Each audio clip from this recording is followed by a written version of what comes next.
जीवन में कुछ दर्शन हैं जो आपको आज बताना चाहता हूं। प्रयास, प्यास, प्रार्थना, प्रतीक्षा और प्रसाद।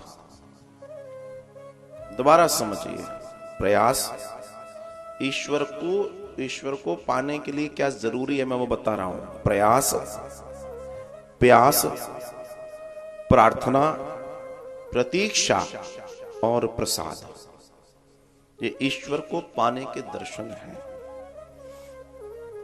लेकिन कई बार बड़े बड़े प्रासादों में रहने वाले लोग, बड़े बड़े भवनों में, बड़ी बड़ी कोठियों में, बड़े बड़े महलों में रहने वाले लोग, बड़े बड़े प्रासादों में रहने वाले लोग प्रसाद से वंचित रह जाते हैं। प्रसाद नहीं मिलता उन्हें। प्रासाद तो बड़े बड़े हैं, लविश लाइफ जीना चाहते हैं, लेकिन गोविंद का प्रसाद नहीं मिलता। जीवन में शांति नहीं मिलती, जीवन में प्रसन्नता नहीं मिलती। और उनके पास सब है। देखो, जो क्या कहते हैं, जीवन की प्रसन्नता, शांति की जो तैयारियां हैं, सब है उनके पास।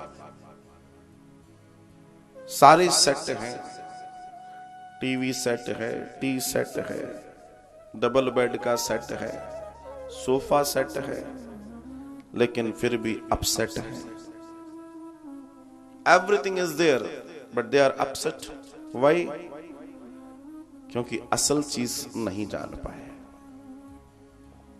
गोविंद का चिंतन नहीं है, अध्यात्म का प्रसाद हाथ में नहीं है, धर्म को नहीं जानते, ईश्वर का चिंतन नहीं है, इसलिए अपसेट है, इसलिए इधर उधर घूम रहे हैं। कुछ मंदिरों में बैठे हैं, वे आनंद से झूम रहे हैं, और झूम कुछ और भी रहे हैं जो मंदिरालयों में बैठे हैं। लेकिन अंतर इतना है, जो मंदिर में झूम रहे हैं उनका ये नशा उन्हें गोविंद से मिलाएगा, और जो मंदिरालयों में झूम रहे हैं उनकी दुर्गति करेगा। ये अंतर है, ये अंतर है।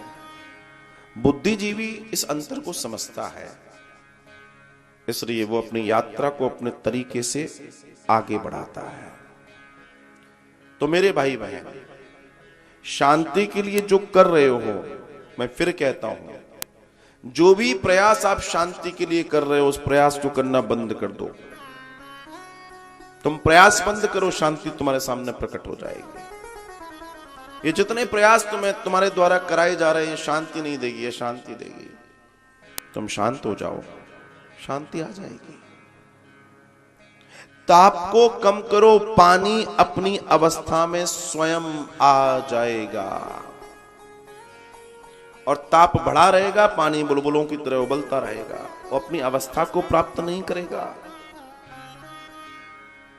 टेम्परेचर डाउन, फ्लेम लो होगा, पानी सेटल हो जाएगा। ठीक उसी तरीके से अगर हम शांति की तलाश में हैं, तो जिस तलाश में आप हो, बंद करो उस तलाशों को।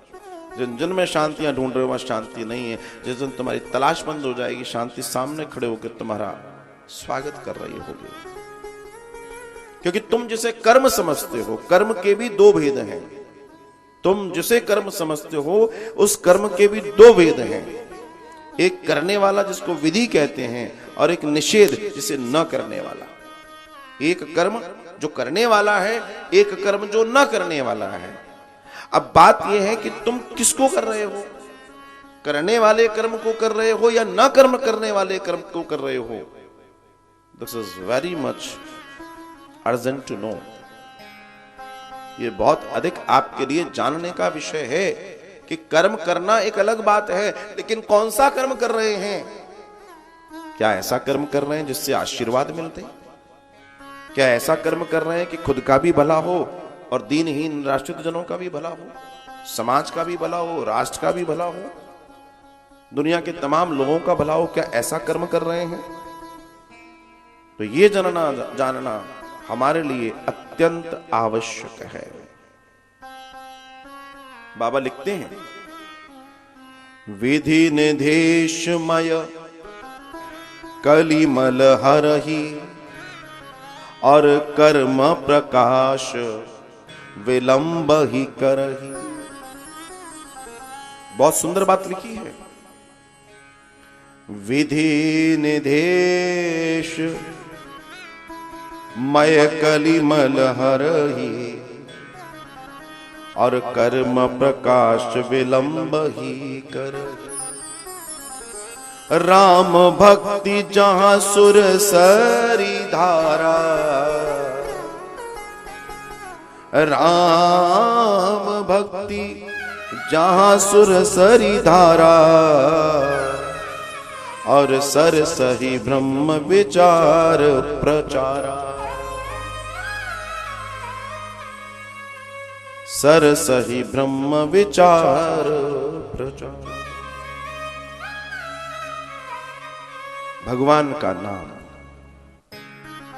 जो तुम्हें विधि और निषेध दोनों से मुक्त कर देते, क्योंकि कर्म को तुम सही भी कर रहे हो तो वो भी कर्म को अकर्म जब तक नहीं बनाओगे तब तक परमात्मा का मिलन नहीं होगा।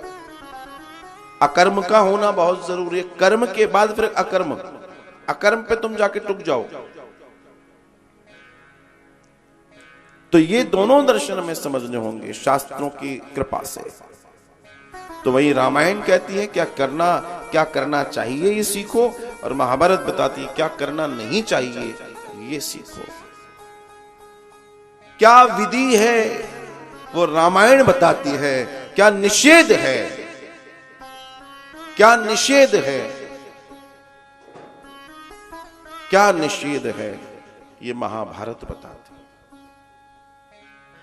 ये समझना बहुत जरूरी है, ये जानना बहुत जरूरी है। दान विधि धर्म है,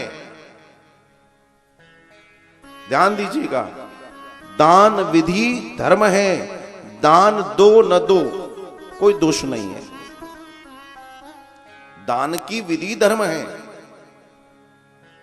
आप अपने धर्म को बढ़ाते हो दान देने से। ध्यान दीजिएगा, मैं कुछ विशेष कह रहा हूं, लेकिन दान दो न दो दोष नहीं पड़ता। लेकिन चोरी निषेध धर्म है, चोर को दंड मिलता है।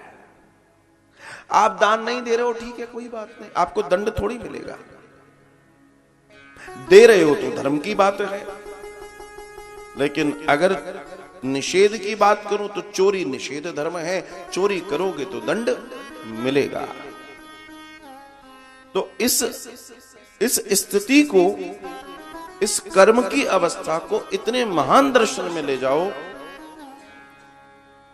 श्री डोंगरे जी महाराज कहते थे, बड़ी सुंदर बात कहते थे कि इतनी सेवा, इतना भजन करो, इतना भजन करो कि शरीर थककर सो जाए और जब उठे तो भजन में फिर लग जाए। इतना भजन करो, इतनी सेवा करो कि थक के सो जाए, थक जाए और नींद आ जाए, और जैसे ही उठे फिर सेवा और भजन में लग जाए।